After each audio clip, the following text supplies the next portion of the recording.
नमस्कार दोस्तों। आज की क्लास हमारी बौद्ध धर्म के बारे में है। गौतम बुद्ध का जन्म 563 बीसी में हुआ। कुछ किताबों में 566 बीसी भी लिखा हुआ है, लेकिन सर्व मान्यता 563 यानी 563 बीसी है। बौद्ध धर्म के संस्थापक गौतम बुद्ध थे। इन्हें एशिया का ज्योति पुरुष, लाइट ऑफ एशिया कहा जाता है। इनकी माता जी का नाम माया देवी था। कहीं कहीं महामाया का भी उल्लेख है। जन्म के 7 दिन बाद इनकी माता जी का देहांत हो गया, तो इनकी मौसी, जिनका नाम गौतमी प्रजापति थी, वो उन्होंने उनको पाला। ये इनकी सौतेली माँ भी थी। इनके पिताजी का नाम शुद्धोधन था। ये शाक्य राज्य के मुखिया थे, जो हिमालय के आसपास है। 16 साल की उम्र में गौतम बुद्ध का विवाह हो गया। गौतम बुद्ध के बचपन का नाम सिद्धार्थ था। इनका विवाह यशोधरा नाम की महिला के साथ हुआ, राजकुमारी के साथ हुआ। इनके पुत्र का नाम राहुल था। एक बार रास्ते में ये टहलने निकले थे, तो इनको 4 लोग दिखे। पहला इनको दिखा एक बूढ़ा आदमी, फिर इनको दिखा एक बीमार आदमी, फिर इनको दिखा एक डेड बॉडी, फिर इनको एक सन्यासी दिखा। वो सन्यासी सबसे ज्यादा प्रसन्न लग रहा था इनको। इसके बाद इन्होंने घर छोड़ दिया, क्योंकि उनको लगा कि इस संसार में सबको इसी चक्र में जीना होता है। तो वो संसार से विरक्त हो गए और उन्होंने अपना घर छोड़ दिया। 29 साल की उम्र में, यानी कि लगभग 534 या 35 बीसी के आसपास उन्होंने घर छोड़ दिया। इस प्रक्रिया को महाविनिष्क्रमण की प्रक्रिया भी कहते हैं। इन्होंने सांख्य दर्शन की पढ़ाई की।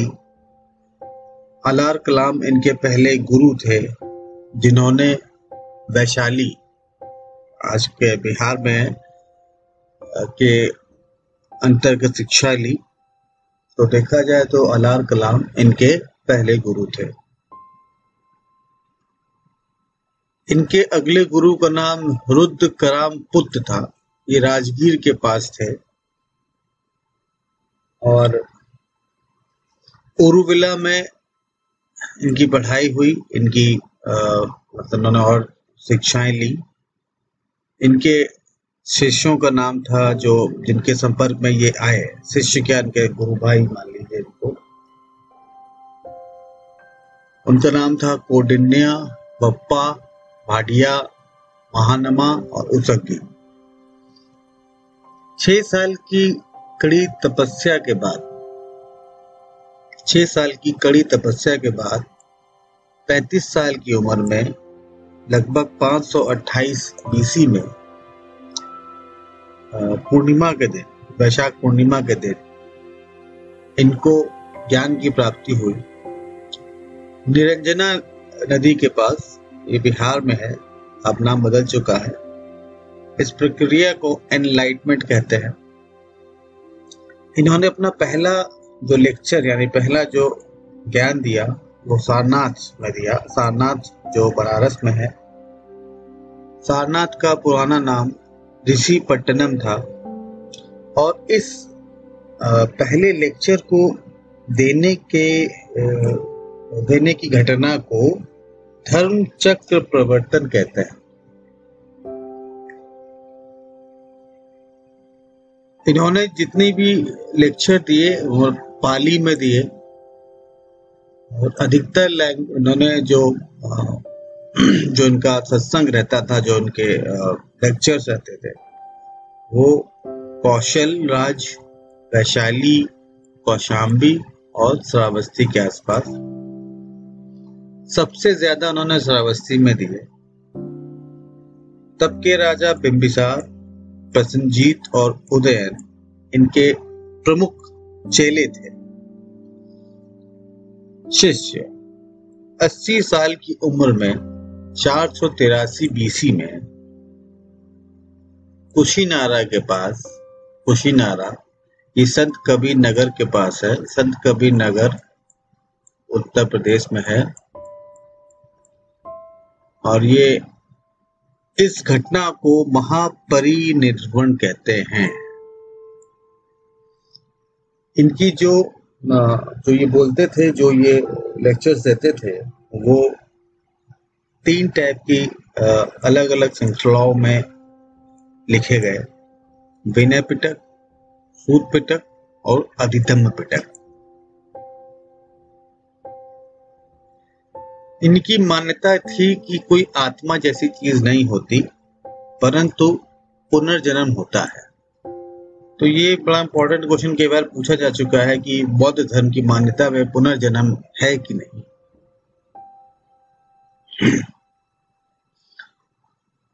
इनके जो मठ में भिक्षुक और उपासक 2 टाइप के लोग होते थे, और कंडीशन ये होती थी कि 15 साल मिनिमम वो सेवा करे और उनके रूल को माने। इनके त्रिरत्न थे: बुद्ध, धम्म और संघ।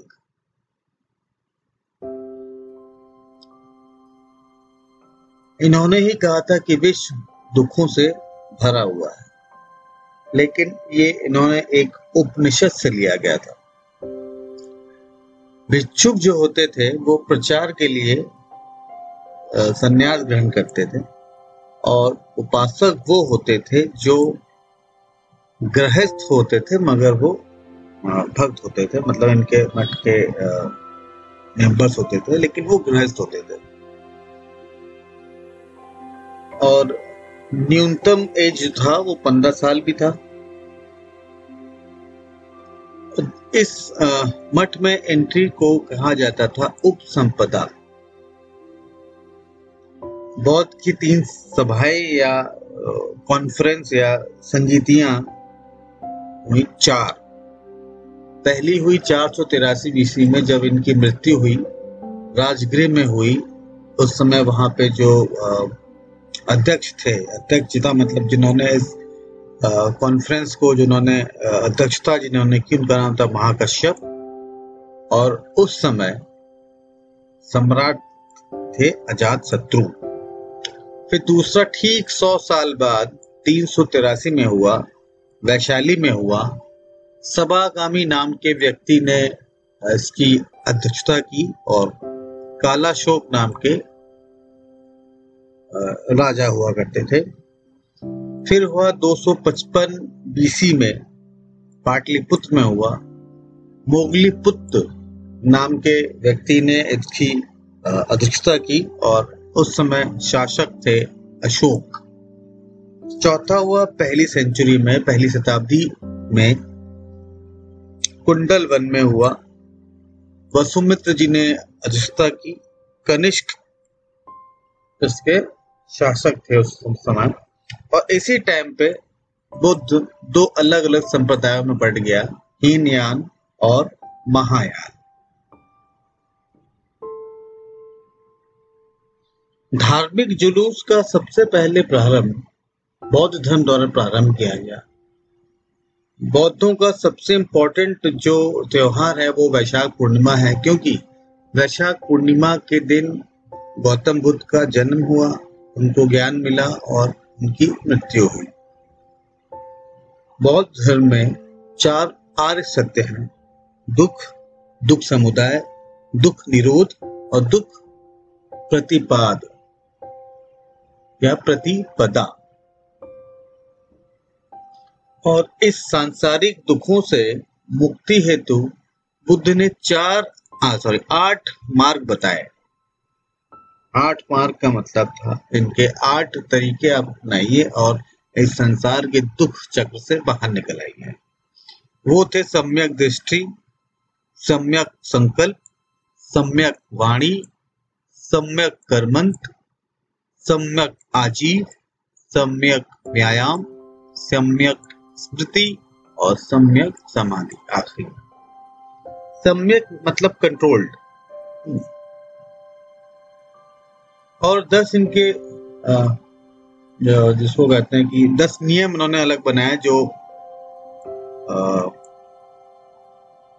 नियम थे किसी बौद्ध धर्म के लिए, बौद्ध के लिए होना था, जिसमें था अहिंसा, सत्य, अस्तेय, अपरिग्रह, मद्य निषेध, दारू पीनी है, असमय भोजन नहीं करना है, सुखप्रद बिस्तर तो अच्छे आरामदायक गद्देदार में नहीं सोना है, धन संचय नहीं करना है, क्रॉस लगा हुआ है, स्त्रियों से दूरी बनाए रखनी है। ये स्त्रियों से दूरी का मतलब है जो विवाह जिन्होंने नहीं किया है, मतलब इलीगल रिलेशनशिप नहीं बनानी है, डांस के प्रोग्राम आदि से दूरी रखना है। तो ये पहले जो 5 थे वो गृहस्थ के लिए कंपलसरी थे, अहिंसा, सत्य, अस्तेय, अपरिग्रह, मद्य निषेध। ये 5 गृहस्थ के लिए कंपलसरी थे।